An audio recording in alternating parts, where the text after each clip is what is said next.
Perfect. Andy's graciously agreed to take the summary on this one. Andy, please take it away. Elvis. So this is the long in production musical biopic of the king of rock and roll himself, Elvis, directed by Baz Luhrmann, who famously did Romeo and Juliet, Moulin Rouge, The Great Gatsby. I think was The Great Gatsby his last film. Surely he's had something Yes, since yeah, then. great. Oh yeah, Gatsby starring Tobey Maguire and Leo DiCaprio. Yes, yes. So he's known as a kind of eccentric director, really brings a lot of flair, a lot of energy to his projects. So this tells the almost complete story of Elvis from his kind of humble beginnings in Tupelo, Mississippi, Missouri, the deep South, and his rise to fame, and with his unique style and stage presence, and it's all told through the lens of Tom Hanks's character, the kind of devious Colonel Tom Parker, who was Elvis's promoter, and who was also kind of swindling him at the same time. The movie, like I said, it's a span of his whole life. Lots of big musical numbers. We get to see Austin Butler. I forgot to say he was playing Elvis. Austin Butler, Yes. who embodies the king himself, and puts on a number of really incredible performances, recreating iconic events. And it's a long film. It's 3 hours, 2 hours 40 minutes, and it's a lot going in there. But what else would you expect from a tale of the king of rock and roll? Zach, what are your thoughts? Yeah, okay. The Elvis I want to say before we jump into it that there's a reason Andy and I were a little skeptical about this one. And it's not just because it's Baz Luhrmann, right? The wacky director of Moulin Rouge and Great Gatsby and Romeo plus Juliet and Australia.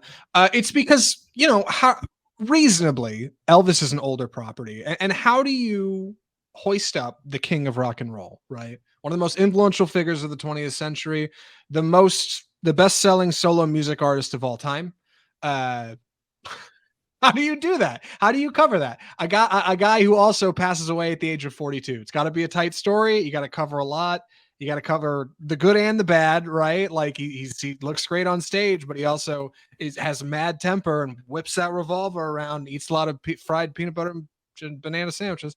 Uh, Elvis is a challenging figure to adapt, which is why it hasn't really been done before outside of a couple of TV movies and I think a decent swing in 2005 with the mid-budget feature. But Baz Luhrmann and Austin Butler got together and said, "Hey, we really want to try to make this work." And Luhrmann does a really fantastic job of keeping Elvis like just at arm's length by using Colonel Tom Parker as kind of our main character in the film to keep it's like a shell story around this great character that is Elvis. We get to know him for sure, and we get to follow the most exciting parts of his career. But you never really get inside his head, and I think that's really smart. It makes for a decent watch. It's a little long, and I'm excited to talk about Elvis. Andy, where do you want to start? Oh, geez. Well, we'll start with casting, I guess. And again, I'll start with Austin Butler, who's really amazing. I mean, his performances. There's, I think, 3 or 4 kind of big numbers where he's on stage and he's, doing the Louisiana Hayride, the comeback special, and also older Elvis stuff. And he just looks incredible. Like he really captures the energy. And I think that's one of the things the movie does right, because if you just recreated the same performance, well, that was, that music's 70 years old. It's not really exciting or new, but Baz Luhrmann presents it in a way that's just full of energy and like the very first performance that we see him in his pink suit, and these parts are in the trailers, but like he starts moving and like the women in the crowd just lose their mind, like, and it's real slowly too. It's like it's like some sort of demon Yeah, and possessing all the them. dudes in the crowd are horrified. Yeah, like, oh god, like what are we seeing? It's it's such hilarious. an incredible way to show what this person was doing and how it was affecting people as the audience reaction. But he's awesome as the different versions of Elvis. The performances are spot on, and he's singing for a long time. So I don't really know Austin Butler for much, but he comes from Broadway, so he's got the singing chops already. But really does a great job of sounding like Elvis, like talking like he did, and the mannerisms, especially as he gets older. I kind of thought they were overdoing this because like Elvis is basically drenched in sweat for the last third of the film, and I was like, that's too much. That's over the top. But then I went back and looked up some old Elvis performance, and that's what he looks like. Like he's just drenched in sweat. Yeah. Um, so he's incredible. What do you think of Butler's performance? So I looked up a little trivia before we got started here, just to kind of wrap my head around the future a little bit, and I wanted to list off some of the other actors who had submitted like screen tests and read for Elvis. These are the top of the list before Austin Butler got it. Ansel Elgort from Baby Driver, Miles Teller from our new Top Gun Maverick, Aaron Taylor Johnson who's in the new movie Bullet Train, and Harry Styles who's in Don't Worry, Darling. All up and coming actors who are young and perfectly capable, right? Uh, but Austin Butler gets it. And I think it's because he's a bit of a newcomer. He's got some background in Broadway. He's got some background on Disney Channel. He's in a few shows. I've seen screen caps of him. But uniquely, like he's positioned because people don't really know him. And that helps you over the course of the film blend into feeling like you're watching functionally Elvis Presley. Austin Butler does not look quite like Elvis. They do stretch it and work it a little bit to make them blend. And you do get some kind of cuts between him and actual Elvis in the feature that really help like kind of solidify that in your mind. But it presents the emotional illusion that you don't really know who you're looking at, and you can kind of fit him into that Elvis mold. It's the same thing Chris Nolan did with John David Washington in Tenet, right? Instead of using like a really established actor as your protagonist secret agent, you use a nobody. And that person is suddenly like perfectly blendable in the role you need them to be. It's really smart casting, and Butler's great in it. The guy's a lightning rod. He steals every scene. You're constantly looking at Elvis like he's the center stage all the time, and it works great. Like I said in my intro, because he's not the center of the film, really. I mean, he's what we revolve around. He is the sun around which this film moves. But uh, Tom Hanks is kind of the the crunchy candy shell, and he's doing this kind of funny kind of funny villain thing. He's got a bit of an accent. Colonel Tom Parker was a bit of a manager and a bit of a promoter and a bit of a swindler for Elvis. And after Elvis's death, it came out that he was like holding Elvis over a barrel for millions of dollars, and there were all these trials. And he said he was a citizen of no country because technically he wasn't a citizen of America. I don't think it's nuts. Like, and so the whole film is presented as being told by Colonel Tom Parker in his deathbed, and you get Tom Hanks doing kind of goofy, schlocky Tom Hanks. It works. It does not work as well as Austin Butler. Austin Butler's the star here. Yeah. So with Colonel Tom Parker, I listened to an interview with Tom Hanks, and one of the things he did is he didn't really research the guy and too much. Like he knew who he was, but he didn't like look up interviews and like look for what he looked like. So he takes on this this kind of strange Dutch accent just because he happened to be Dutch. Apparently, the real Colonel Tom Parker, didn't look like that. But I looked up a picture earlier. He doesn't look quite as like scheming and menacing. Yeah, but he is he has a carnival background. And he was a carny in the Netherlands, and he came over to the States and continued to be a carny and kind of a swindler. And he was a man who managed dancing chickens, and Elvis had just happened to be his biggest one. I think the film does succeed by telling the story through Colonel Tom Parker, but it's kind of a weird choices by Hanks, and I think it's fine. It's a little distracting, but it's also not like an incredible performance either. No, I think he was a bit, I hesitate to say underused, but yeah, I mean, I read so far as people saying online that he had like poorly 80-yard lines in the movie. I didn't really notice any, but that's mostly due to the very bombastic editing style of Baz Luhrmann, which we should probably try to explain to maybe people who have no idea what we're talking about. But Baz Luhrmann, if you haven't seen his previous works like Moulin Rouge or Australia or Great Gatsby or God, there's one big Romeo plus Juliet, like it's his cinematography and his editing, it has a ton of energy. The man's an auteur to a T. like lots of snap zooms, crash zooms, pullbacks, big sways, pans, like just whipping that camera around. And then using lots of really wild imaginative transitions between that and the editing room creates like a very manic style of film. Like it moves really quickly. The first few opening minutes of this, I leaned over to Christine sitting in the theater next to me and was like, I don't know if I can get through this. Like just the opening sequence is so radically edited.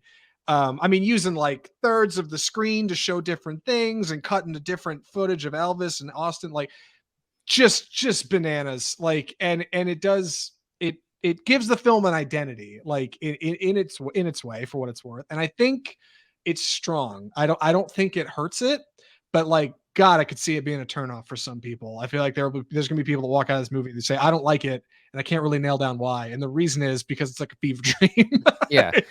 It's like a panic attack. It's crazy. The whole movie is turned up to 11 all the time, and that's part of it is in the editing, which you really feel through the first kind of third of the film. Someone pointed out that around the middle of the movie is when Elvis is trying to make movies, and it was a dull part in his career because he never really took off as a movie star, and that's actually kind of that's reflected in the film because it's kind of a very bland part of the movie as well. So it's an interesting way that editing itself can be used as storytelling. But yeah, Zach's right. There's so many cuts, and they're just coming at you, spinning newspapers. It's just like Dude, a mile a minute, but it helps convey like just the energy and the following and the buzz that Elvis had, especially when he first came on the scene. It's like those Old Spice commercials, where the guy would like, look at your man, now look at me, now back at your man, now back. It's like that for 2 hours and 40 minutes. Like some of not always, obviously, like it does calm down. Andy's right. Like it does slow down a bit in the middle once you kind of get in the film. But like, God, some of these musical montages, I mean, some of these sequences where he's like touring or playing certain shows, like just bananas. Yeah, like camera pushes into an eye and then pulls out and it's Tom Hanks, then spins to it roulette wheel and he's walking through a gambling casino, like just so all over the place. But I don't think it's bad. Like it really it creates really tight pacing and really pulls you into the feature. You don't get all of Elvis's life. You get just a little bit of, his life as a kid. And then you meet him when he's like 16 or 17, right? Playing a show, and Colonel Tom Parker meets him, and then you get most of the rest of his life. It does a pretty good job of cherry picking, right? You can't tell all of Elvis's story in 2 hours and 40 minutes. You can try, but you're going to have to pick some of the good parts and some of the bad parts, and you're going to have to sanitize some of the parts that you don't really want to talk about on screen, like how old Priscilla Presley was when they met. or how damn angry Elvis got at stuff. He reportedly had a real bad temper, man, like real bad, and that is not really in the film.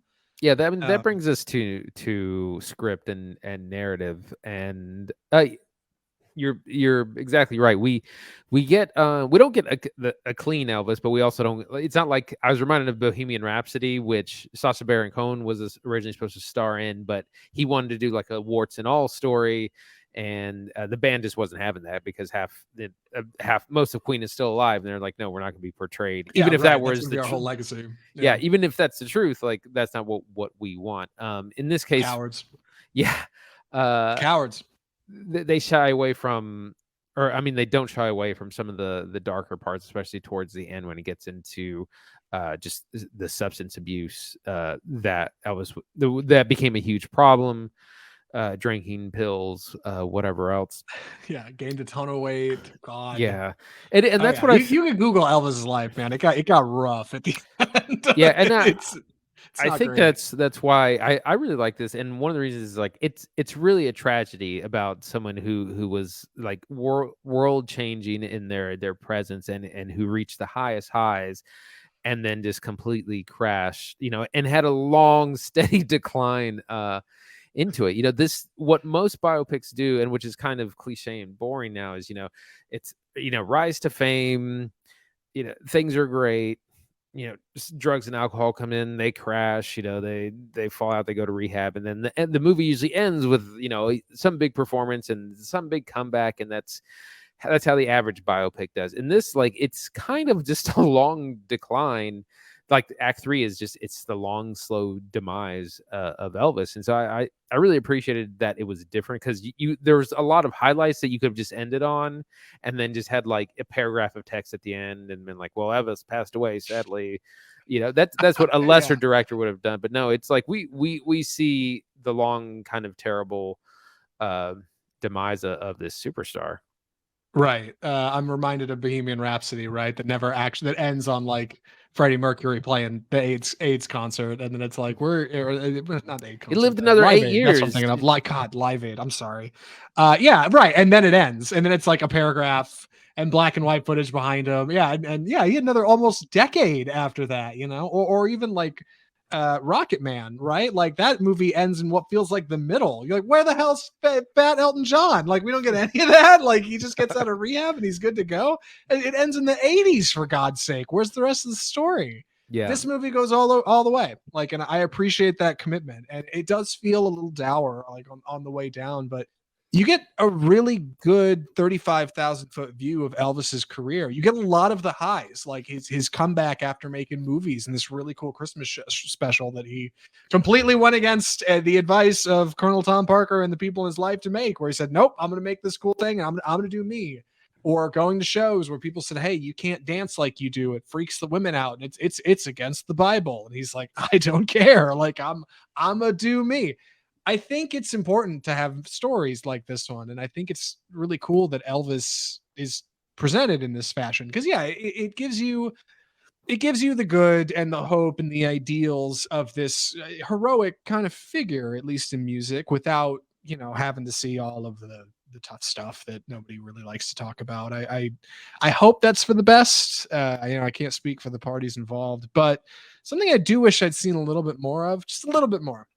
If I could make a request for something I wish I'd seen more of, there were scenes in Bohemian Rhapsody, in Rocket Man, where our band is coming up with the music, right? They're showing like how uniquely creative they are and the talent that really makes them who they are is the music and their ability to kind of craft tunes. And there's one really good scene of Elvis doing this in this movie. It's when he gets his residency in Las Vegas at the International, right at the third act. He gets his whole band together and like a 30-piece orchestra, which is bananas. And he starts bringing them together with music. And he says, okay, now horns do this. Now drums do that. Now you do this. Now choir do this. And he kind of directs them into this like kind of roar of music. It's really great. And that's awesome. I wish there'd been like, I don't know, one or two more scenes of that. Cause a lot of his early work, which is a lot of the songs that we know, he just starts playing them at concerts. Like, okay, now He it's goes jump into a it, year yeah. ahead and he's playing this song now, and I'm like, okay, that's neat. But like, the guy genuinely was incredibly talented. Like he he wrote some really incredible music, and like you never really get that. You never get him scribbling down on a notepad late at night or anything. I don't know. Maybe he stole all his work. I know he stole some of it, which is not also something the movie doesn't really talk about. But I don't know. Yeah, I wish did there'd been a little bit appreciate. more of that. Like, give me that genius. Let me see it. Yeah, I did appreciate the movie. It does at least talk about the roots of where Elvis got most of his music from, which was jazz and R&B and gospel and basically black music, and then he presented it to white audiences, which is hugely problematic. But I mean, it was also the 50s. They weren't gonna accept. There's a whole conversation at the beginning of that of like, no, we can't put a colored person on stage, like. But the movie is very honest in showing how influenced he was by the music of black culture. Yeah, it's got a lot of him hanging out on Beale Street and hanging out with people like BB King and okay, I'm hard pressed to think of any of the other. There were a few other like known people. Little Richard, Yeah, Little Richard. Yeah, Little Richard is in there. Yeah. Like, and that stuff's important. I think. Like, I think that's good that the movie doesn't ignore that. Like, that's one of those things. If you had ignored, it would have been bad. I get ditching the temper. I get ditching the ladies. I get not talking about Priscilla Presley's age. Yeah, it hints at it at least a little bit. It does. Yeah. There's two lines about Priscilla Presley in there that put it together. If you're really listening, at one point he mentions that there's a decade between them, and then when you first see them together, he's a GI, and you're like, he's what, 23, 24? She's 10 Yeah. years younger than him. Ugh. Yeah. Like, ugh. It's fine. It was the 60s. No, it's not fine actually. It's bad, but you know what? It is what it is. The 60s and the It was a 60s. I different guess. time. It sure was. The last thing I kind of want to get on is the music itself. Yeah. Phenomenal soundtrack. It's on Spotify. It's nearly 2 hours long. You can listen to it. I think part of the challenge of any biopic is you can't just like, oh, here's that song. Again, I'm gonna keep bringing up Bohemian Rhapsody because that is such a mediocre movie. I think it's easy to compare to. You have to kind of reinvent, I think, or present the music in a new, exciting way, and that's exactly what Baz Luhrmann does here. Is we have the recreated performances by Austin Butler, but we also have really new mixes of kind of classic Elvis songs, but also mixed with a more modern artist. There's Jack White, Doja Cat, Tame Impala. Like if you look at the soundtrack, there's all the Eminem as well. So they took his old classic music and a bunch of new artists and mixed it all together, and it works really well. The score is done really, really good. The score will have a lot of like snippets from his music also. Yeah, blending new hip hop R&B with older time periods is something Baz Luhrmann is a fan of. He does it in Gatsby, he definitely does it in Moulin Rouge. This movie's no different, and it works really well. Like I don't dislike it. I think it works. The whole idea is that he's eliciting an emotion from you, the audience, that makes you feel like you're enjoying the modern sound as much as the people, the audience in the movie, were enjoying the sound of Elvis, right? The same feeling of elation, just with different music to fit the modern time. And uniquely match the tone of the visuals on screen. It works. Like, yeah, I don't dislike it. I've gone back and listened to a few of the tracks in here. Eminem during the credits was a surprise. One of the reviews I read pointed out the similarities between Elvis lifting elements of Black culture in his career and Eminem doing the same in a different time period. I was like, never even would have thought to make that connection, but I guess that's a read. Overall, I like it. Yeah, and as far as the music goes, what I read is they blended Butler and Presley's voices. I don't know if that means you use Butler for the chorus and you use. Well, if you look at the soundtrack, on Spotify, some of them are listed individually, so I can't really tell. But the point is, it's seamless. Like however they did it, yeah, it works great, and it sounds like Elvis. And good for them. That cannot be easy to do. Yeah, the getting like some people, said he doesn't really look like Elvis as much, and that to me that's fine. I think the more impressive thing is that he sounds like Elvis. Yeah, he could sing, he could recreate his voice and right. and song. Like I think that's the bigger challenge. Yeah, and I think you get enough makeup. You can make me look like Elvis. Like yeah, and I think that's a perfect analogy for like the larger film. A lot of the movie does not look like the 50s and 60s. It's like crappy CGI. There's some of these transitions. There's this sequence where we keep using a camera to whip around the sign or outside the International Hotel in Las Vegas at night, and it looks so bad. It looks like something from Sharknado. But like it comes at you so quick and wrapped up in so much emotion of the story, you don't care. Like you just get like you're able to just kind of let that go and enjoy this long epic feature for what it's supposed to be. It's genuinely impressive. It's genuinely impressive that you could see so much less than what it's supposed to be and feel exactly what you're supposed to. Like and by God, I don't know how Baz Luhrmann does it, but he pulls it off like somehow. I think with that, we should probably get to reviews and recommendations. Andy, are you ready? I'm ready. Would you recommend Elvis? Yeah, absolutely. I was really blown away by this movie. I wasn't real sure what to expect. I'm a fan of Baz Luhrmann, so I was sure it was going to be fine. But I really enjoyed it. It stuck with me. It's made me be more interested in Elvis because Elvis is the music of like my parents' generation. So I am not the target audience, but it really captivated me, really interested and engaged me. The performances are phenomenal. The soundtrack and score are phenomenal. Butler's probably going to get an Oscar nomination. Probably won't win because he's so new. But just phenomenal. Is one of the highlights of the summer, I think. Yeah, I'm equally impressed. by Elvis. I can't believe I liked it as much as I did. It's so easy for me to talk smack about Baz Luhrmann because he's a fever dream of a director. This one totally works. Like I somehow, to me, it's better than the sum of its parts. I really liked Elvis. It is too long. I agree. If there's anything, one thing I could say, I wish I could do. I wish I cut a half hour out of it. Yeah, It just feels dense at parts. we get to Vegas and there's like an hour left. Yeah, And and you're just that's like, that's what? like the third Yeah, act.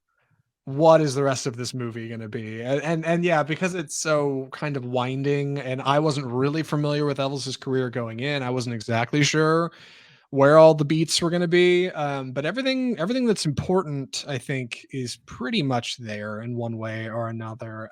Would recommend. Yeah, Elvis is a lot of fun. I'd say probably go see it in a theater if you can, and just be ready for that runtime. That's the one. Get the large popcorn. You're going to be there a while. It's a long movie.